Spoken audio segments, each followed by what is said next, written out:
第23夜解剖師。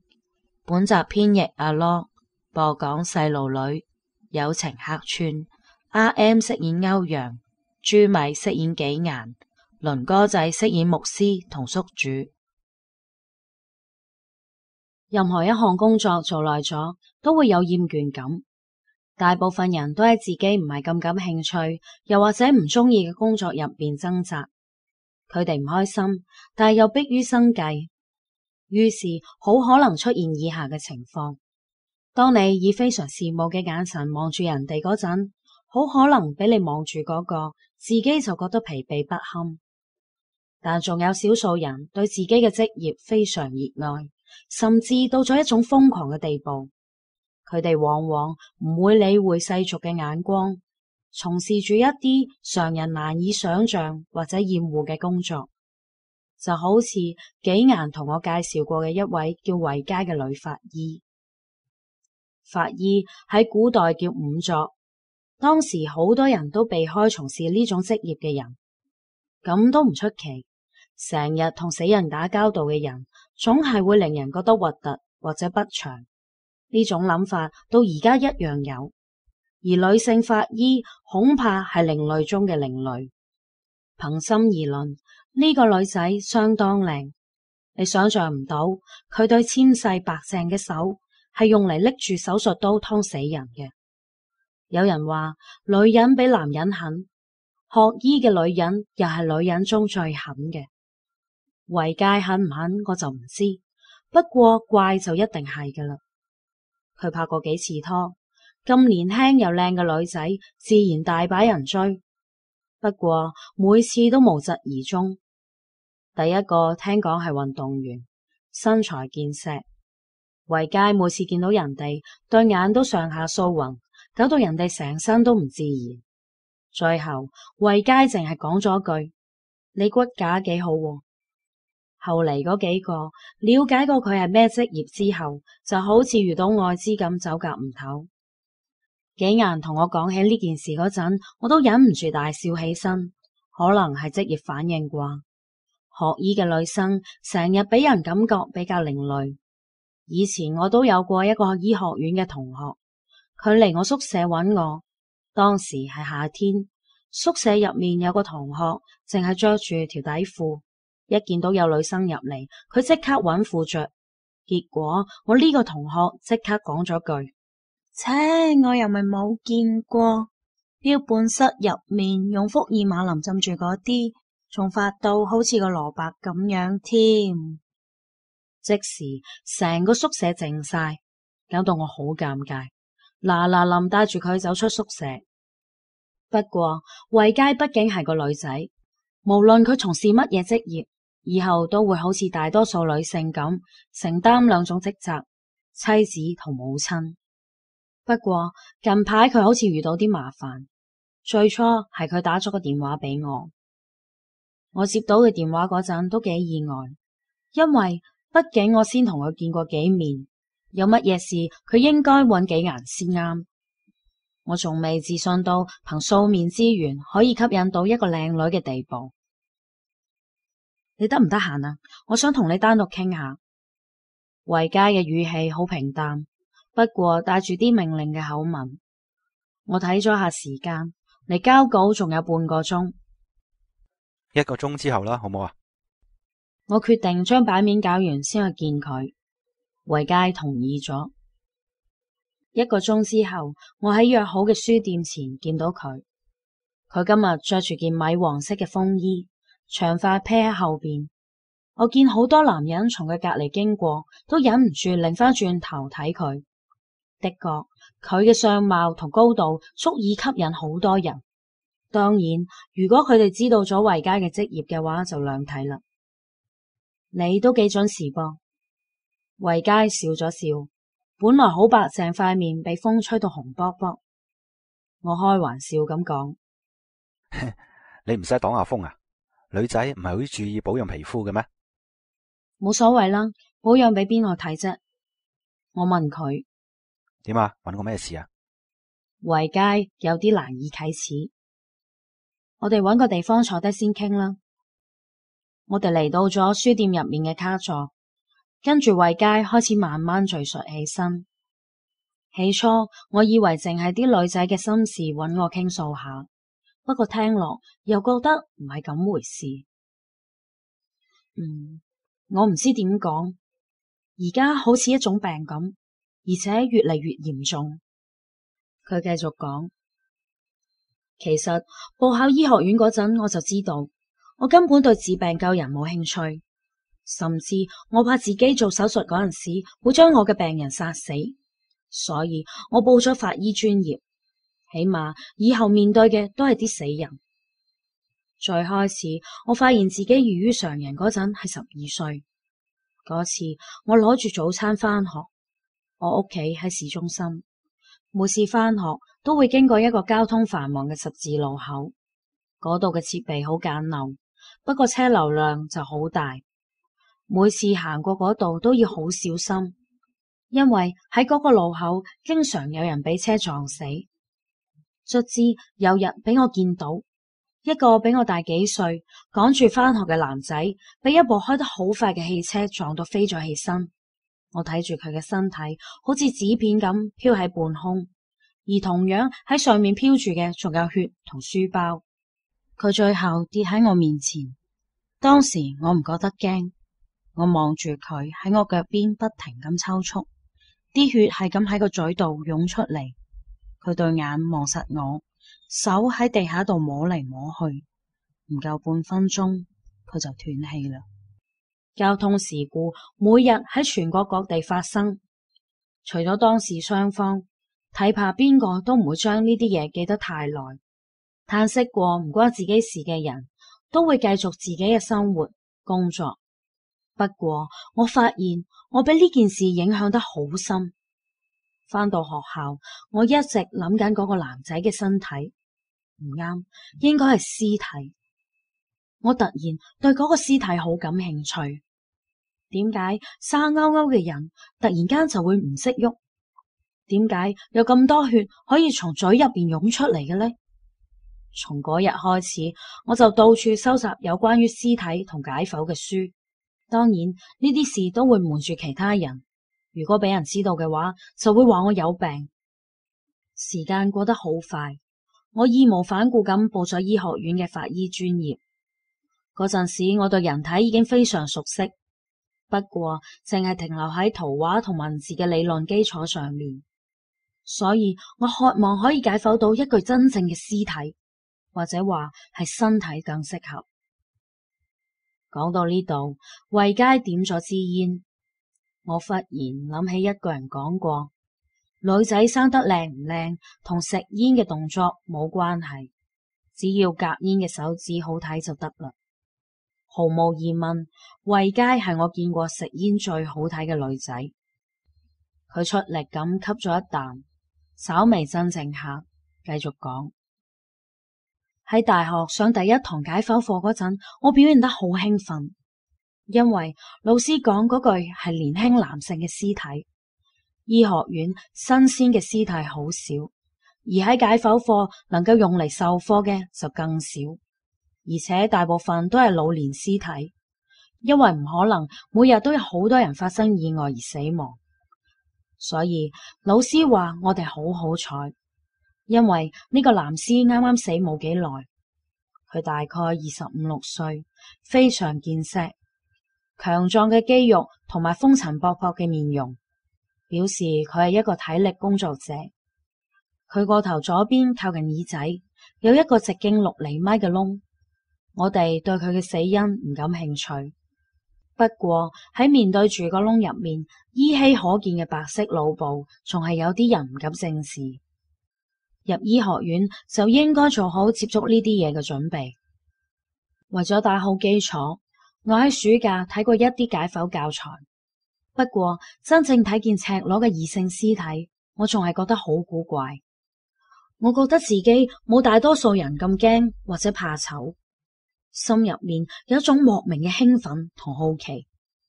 當望住老師攞起刀，我好激動。我卒之可以睇下真正嘅人體係點樣被解剖㗎喇。你知道嗎？如果有神嘅話，人無疑係神最完美嘅傑作，能夠親自了解同探索佢，你就會覺得自己離神好近。唔記得講，紀顏當時就係我嘅同學，嗰陣時佢好受女仔歡迎，不過佢嘅朋友就好少，好奇怪，我嘅朋友都好少。不過我哋做咗朋友，仲差啲俾人傳成情侶。維佳開心咁笑咗起身。不過即使係佢，都唔知道我嘅秘密，因為當時我仲係好怕其他人知道。當老師開始解剖嗰陣，到劃過厚厚嘅皮膚之後，我聽到咗劃開脂肪嘅聲音，然後按照教材將內臟、骨骼、血管大致咁介紹咗一次，一件件咁取出內臟俾大家觀察，然後教我哋點樣製作標本。好多人都揞住個嘴，而我就貪婪咁望住，勤力咁記錄住。老師話呢具屍體可能會有好多用途，成個課程好長，不過我一啲都唔覺得攰。最難嘅血管學同解剖課程我都學得非常好，冇幾耐我甚至做到咗淨係摸一嚿骨就知道係人體嘅邊一嚿。但係醫學院嘅屍體實在太少，基本上後嚟上課嘅教材都直接攞嗰啲浸喺福爾馬林入邊嘅器官同埋啲骨頭標本嚟講。屍體對大學學生嚟講係奢侈品，如果唔係嘅話，國內外都唔會有販屍嘅組織。聽講一具普通嘅屍體都要5000蚊左右，越年輕價格就越高。大學畢業之後，我分到咗而家嘅單位，從事法醫工作。到而家為止，我都唔記得有幾多具屍體經我手，有靚嘅、醜嘅、腐爛嘅，或者一嚿嚿嘅。但我始終覺得自己對人嘅身體仲唔係好熟悉，好似爭咗啲咩咁。講完，佢忽然撳熄咗支煙，望住我問：你知唔知係咩啊？我擰咗擰頭，佢逐隻字咁講：係生勾勾嘅人。我忽然感到背脊一陣涼意，周圍有好多人行嚟行去，但係我覺得自己同維佳好似獨立靜止咗咁。嗰陣時，我既想離開，又想繼續聽落去。當我意識到自己嘅諗法，我都嚇咗一跳。我甚至懷疑自己係唔係心理變態。不過我又發覺，原來呢個諗法其實喺我12歲嗰陣就有，只不過俾長期嘅潛意識壓抑住。我成日會對住鏡睇自己嘅身體，甚至幻想自己被慢慢割開，睇下器官係點樣工作嘅，睇下血管嘅血液係點樣運送到身體各個部位嘅。呢個當然係冇可能。你知唔知道，當一種慾望無法滿足嗰陣，個人會好辛苦，所以我揾動物嚟做代替品。老鼠係最多嘅，聽落好似有啲殘忍，不過我都冇辦法。每次做完活體解剖之後，我都會暫時平靜啲，不過好快，嗰種對人體嘅渴望又會湧現出嚟。我冇心去揾男朋友，我唔覺得寂寞。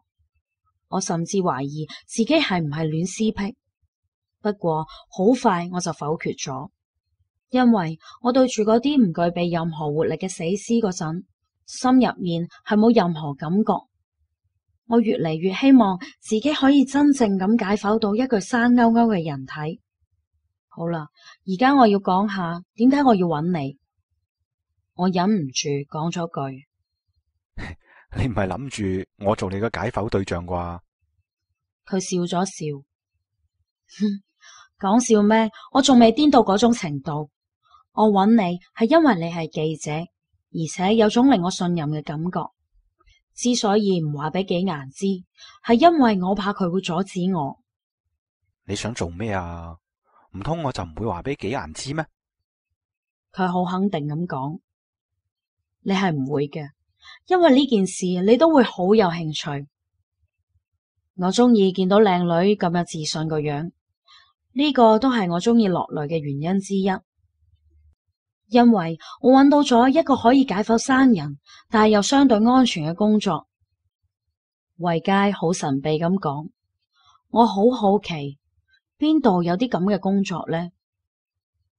你有冇聽過人體器官販賣？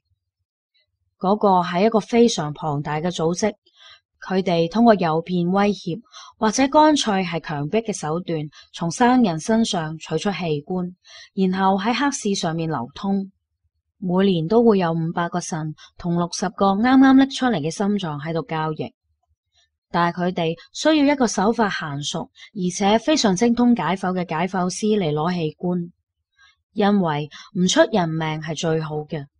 大部分人冇咗一個腎仲可以繼續生存，所以我就係嗰個解剖師。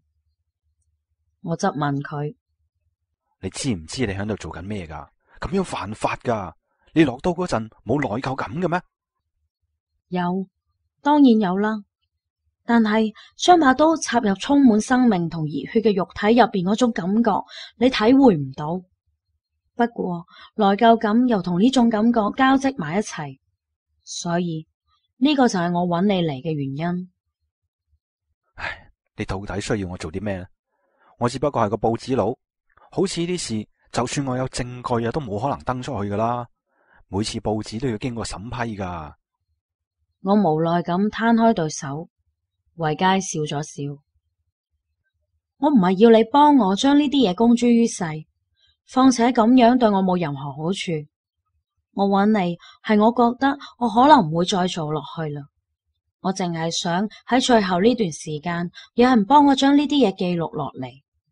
因為你喺報社度做，所以我相信你嘅文字功底。到底係咩事呢？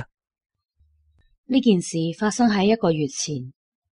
我之所以會加入呢個組織，係喺網上無意中搜到咗一個器官交易嘅網站，佢哋需要我啲咁嘅人，所以我抱住試下嘅心態同佢哋聯絡。咁啱，佢哋都諗住喺呢個城市建立一個貨源點，因為內地嘅器官比其他國家地區嘅平好多。一個靚嘅腎收返嚟，成本唔使7萬，但係轉手可以賣幾十萬。如果賣到外國嘅話，有錢人願意出到過百萬。1年嚟，我從14個身體入面攞出過內臟，佢哋有男人、女人或者剛滿16歲嘅細路。每次我都會收到賣出去收益嘅7%做報酬。開始嗰陣仲會手震，後嚟比較熟練啦，就好似喺櫃入面攞標本咁樣。不過最後一次嘅工作將一切改變咗。嗰日嘅晏晝，我啱啱做完一份屍檢報告，接到短信，上面得幾隻字：速來有魚。當佢哋確定目標之後，就會用魚嚟做代號。我收拾咗一下就過去，唔使帶任何嘢。佢哋有全套非常高級嘅解剖工具。諷刺嘅係，甚至比某啲大醫院仲要好。解剖室喺地下，20幾平方，我擔保冇人帶路係搵唔到嗰度嘅。房間嘅結構佈局同醫院嘅手術室一模一樣，所需嘅工具都有。雖然力求唔會有人死喺手術台上面，不過聽講仲係有啲人唔可以保住條命攞啲錢走。同師傅比賣腎者微薄嘅金錢相比，處理屍體所花嘅時間、精力同風險就大好多。不過之前我從來都冇失過手，佢哋往往誘惑一啲急需用錢、身體又強壯嘅人嚟買腎。今次我睇咗睇瞓喺床上面嗰個人，佢赤裸住上身，年紀大概17、18歲，身材修長，對腳幾乎伸出手術台。佢俾無影燈照射住，睇得出佢好驚，塊面都白晒，放喺兩邊嘅手唔停咁震。以專業嘅眼光嚟睇，佢係個非常好嘅宿主。我哋將呢啲賣器官嘅人叫做宿主。唔係每個人都可以做宿主嘅，身體過於虛弱，有過腎病或者血液類疾病嘅都唔係考慮之列。呢個後生嘅身體好好，呢點從佢黑實而強壯嘅肌肉度可以睇得出。跟住同佢做咗例行嘅麻醉，一般都係割左腎為主。唔好問我點解，反正呢啲係常規。我有個助手，好後生，我唔知道佢點解會做呢份嘢，可能係為咗錢啩。今日佢企喺我後邊，幫我執頭執尾。其實家陣我對解剖生人都有啲厭倦，不過好似吸毒咁上咗癮。我拎起把刀就有劏開嘅衝動，賺到嘅錢大部分我都捐咗出去。我覺得咁樣我會好過啲。攞腎嘅方法有好多種，有啲採用經腹腔攞，有啲採用經11肋間切口攞，兩種都得。最主要唔好俾宿主感染，或者造成器械性大量失血。我好快打開咗佢嘅腹腔，但我發現咗完全意想唔到嘅事，佢冇左腎。我開始出汗，即刻轉頭問組織專門負責腎源嘅人，我通常叫佢牧師。牧師一身黑衫黑褲，戴頂黑帽罩喺頭上，淨係見到佢個嘴擔住支古巴雪茄。牧師又高又瘦，企喺黑暗嘅角落頭。家陣佢淨係好冷酷咁講咗句：攞右邊就得啦。我暫時縫合咗宿主嘅傷口，停低落嚟。牧師有啲驚訝，我質問佢：再攞佢就死梗噶啦！你哋揾貨源嗰陣冇檢查清楚嘅咩？牧師冇講嘢。算啦，我唔做啦，放咗個細路啦。望住瞓喺床上嘅佢，我有啲唔忍心。牧師依然企喺黑暗入面。呢陣時，我助手行過嚟拎起刀，向嗰個後生仔行過去。我可以獨立完成，多謝你嘅指導。呢句話係我聽到佢所講最長嘅一句話。冇計，呢個宿主或者天生得一個腎，不過佢個腎非常之啱一個富豪嘅身體。佢願意出30萬美金。本來你做嘅話，我可以俾多5%你，不過睇嚟你嘅助手比你識諗得多。講完，牧師騎騎咁笑咗起身，我簡直無法承受，除咗件白袍，望都唔望咁行出咗地下室。身後牧師忽然講咗句：你會後悔㗎。或者啦，咁樣都好嘅，我都算完全脫離咗嗰度，不過都準備咗佢哋嚟報復或者滅口。不過好奇怪，之後嘅1個月非常平靜。我諗佢哋應該唔會咁善良啩。等待死亡係非常痛苦嘅。我決定去查下。我手頭就得牧師同嗰個助手嘅聯繫方式，其他人我冇。組織嘅管理好嚴密，好少互相見面。我打咗牧師嘅電話，冇人接。嗰個助手我都聯絡唔到。我唯一諗到嘅地方就剩返嗰個地下室。嗰度似乎好破舊，我到處睇咗下，應該冇人跟蹤。我慢慢咁行咗入去，同1個月前相比，覺得呢度陰暗咗好多。一打開門，空氣入面一陣臭味，搞到我幾乎窒息。嗰隻味我好熟悉，係人體腐爛嘅味道。我覺得有啲唔妥，靠記憶喺牆度摸燈嘅開關。燈着咗，我見到我嘅助手，我諗應該係啩，因為我只可以從身高同衣物嚟辨別佢。雖然嗰陣唔係夏天，地下室嘅溫度都比較低，不過1個月嘅時間，佢而家已經腐爛晒。佢瞓喺手術台隔籬，手上仲攞住一把手術刀。我揞住鼻，小心咁行埋佢度。旁邊張台仲保留住幾副橡膠手套，唔知點解睇見屍體，我仲係本能咁想檢查一下。佢嘅腹腔有個排球咁大嘅窿，成副內臟都冇晒，喺傷口似乎空氣好粗糙，或者講好似俾人硬生撕開咁。我冇見到牧師，仲有嗰個後生仔都揾唔到。嗰次係我最後一次去地下室，以後都冇再去過啦。之後嘅時間，我一直都好迷惑。網上忽然又流傳，經常發現內臟俾人挖晒嘅屍體，我隱約覺得同嗰個消失嘅宿主係有關聯。直到我接到咗牧師嘅電話，之前牧師從來都冇同我通過電話，一直都係短信，所以突然喺電話度聽到佢把聲，我覺得好唔習慣。電話入邊嘅牧師講嘢依然平和，不過掩飾唔到佢嘅慌亂。牧師開口就問：你喺邊度啊？我話我喺屋企，仲話俾佢聽我唔想再做，而且我唔會話俾警察知。其實我都唔清楚佢哋幾多嘢，我覺得佢哋就算唔殺我都唔會有事。唔係啊，唔係組織嘅問題啊，係個宿主。牧師講到呢度停咗一下，我心一驚，唔通真係嗰個後生仔嘅問題？牧師好似落咗好大決心咁，艱難咁講埋下半句。個宿主係個怪物啊！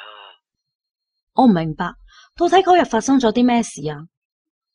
牧師喺電話嗰頭好似承受咗好大嘅折磨咁，極之唔願意回想嗰日嘅事。過咗將近1分鐘，牧師先將嗰日我走之後嘅事話俾我聽。喺我走之後，助手繼續攞神，牧師就喺隔籬。地下室只係得返佢哋2個人。呢種工作接觸嘅人越少越好。攞神其實1個人都勉強可以完成，不過時間就會耐好多，而且容易出事。當然，本嚟呢個出事嘅應該係被攞神嘅人。牧師話助手打開咗宿主右邊嘅腹腔，佢即時呆晒。原來佢根本就冇腎臟，冇腎臟嘅人點可以生存啊？令牧師更加恐怖嘅係，呢個宿主唔單止冇腎臟，連所有嘅內臟都冇，成個腹腔就好似一個空空嘅肉袋，令人頭皮發麻。當時決定呢個後生仔做宿主嗰陣，就喺前1日仲用 X 光檢查過，佢係有內臟噶。當時助手呆咗咁企喺手術台前面，牧師發覺嗰個後生仔居然自己坐咗起身。跟住個後生仔直接將手插入咗助手身體入邊，助手直到死之前應該都唔知發生咗咩事，牧師都嚇到傻咗。嗰個後生仔將助手嘅內臟一件一件咁拎出嚟，然後順住頭先攞神嘅刀口，一件一件咁放入自己身體入面，仲自己企喺度幫自己接縫血管、結腸、輸尿管。成個過程持續咗個幾鐘。後生仔最後縫合咗傷口，牧師喺旁邊睇到唔識出聲，個助手最後被劈咗喺手術台隔籬。成個過程入邊，嗰位宿主一直喺度流血，不過佢一啲感覺都冇。最後佢用紗布擦乾淨身上嘅血跡，着好衫，微笑住咁行到牧師面前。牧師自己講佢當時差啲失禁。點解自己當時冇暈低？個後生仔對牧師講：你唔使驚，我對你冇興趣，仲未輪到你啊！講完轉頭就行咗出去，點知行咗幾步佢又走返轉頭。係啦，我話俾你哋聽啊，真正嘅解剖師係淨係用對手嚟攞內臟㗎咋。講完，佢好得意咁擺咗擺自己對手。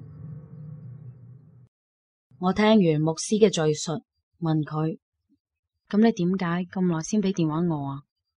牧師話：因為我琴日又見到咗嗰個宿主，佢問我攞你嘅聯繫方式，仲問咗你嘅住址同姓名添啊。我一聽就呆住咗。你話咗俾佢知？我覺得自己咁問都係多餘嘅。牧師居然略帶愧疚咁講：你知啦，我真係好驚咧。佢當時成身都係血。牧師仲話俾我知，通知我係為咗叫我小心啲，算係佢嘅補償。講完就即刻收咗線。我放低電話，成個人攤喺凳上面，腦入邊浮現嘅都係助手嘅屍體個樣。唔通佢要嚟搵我？唔通佢想要我嘅內臟？維佳講到呢度，長長咁舒咗啖氣。我奇怪咁問佢：後來呢？呢個都係我搵你嘅原因。我唔驚嗰個宿主嚟殺我，不過我唔想死得不明不白，所以我希望你記錄落嚟，或者講幫我傳播一下，作為警示又好，警告又好，我會覺得安心好多。牧師嘅電話我係尋日接到嘅，我考慮咗一晚，我朋友好少，諗嚟諗去就只有拜託你啦。講完，佢面色居然有一絲悲涼。我當時嘅心情好複雜，唔清楚對佢係憎恨定係同情。畢竟佢呢種工作實在有違法律同道德，或者講接近殘忍。維佳企咗起身，想行出去，忽然又諗起啲咩，擰翻轉頭同我講：我仲有最後一個要求，唔好將我做過解剖師嘅事話俾紀顏知。我希望留翻個好印象俾佢。佢係個正義好強嘅人，我怕佢知道咗會恨我。講呢啲嗰陣，一向乾脆嘅佢，居然有啲慌亂同怕醜。跟住佢行出大門，消失咗。我喺座位上坐咗一陣，等自己嘅情緒穩定啲，先返報社。當晚我接到咗紀顏嘅電話，佢好難過咁話俾我聽，維佳死咗。內臟俾人挖空晒，時間就喺我同佢分開後冇幾耐。我忍唔住，仲係將晏晝我同維佳嘅對話講俾紀顏聽。紀顏喺電話嗰頭沉默咗好耐，最後講：佢太傻啦，應該話俾我知嘛，仲好似大學咁，咩事都收收埋埋，驚其他人用異樣嘅眼光睇佢。佢太在意其他人嘅目光同睇法啦。我小心咁問：到底係啲咩嚟㗎？紀顏又停頓咗一陣。呢樣嘢我都唔係幾清楚，不過據我所知，有啲嘢係會由怨念形成嘅。呢種缺失咗內臟或者其他器官嘅怨氣，又或者佢哋家屬嘅憤恨，大量集結咗之後，就可能會形成一種新嘅力量。呢種力量會對人嘅內臟進行索求，佢可能會不斷掠奪其他人嘅內臟當係自己嘅。咁係好危險。不過有一點可以肯定，怨氣幾時消失，佢亦都會消失，因為支撐佢嘅存在就係嗰啲人嘅怨恨。紀顏吩咐咗我幾句，跟住就收線啦。幾日之後，電視度播出咗一則新聞，一位喺醫藥界好出名嘅代理商死喺屋企，身體嘅內臟俾人挖晒，警察查出佢參與咗眾多嘅器官買賣，初步認定係尋仇。我關咗電視，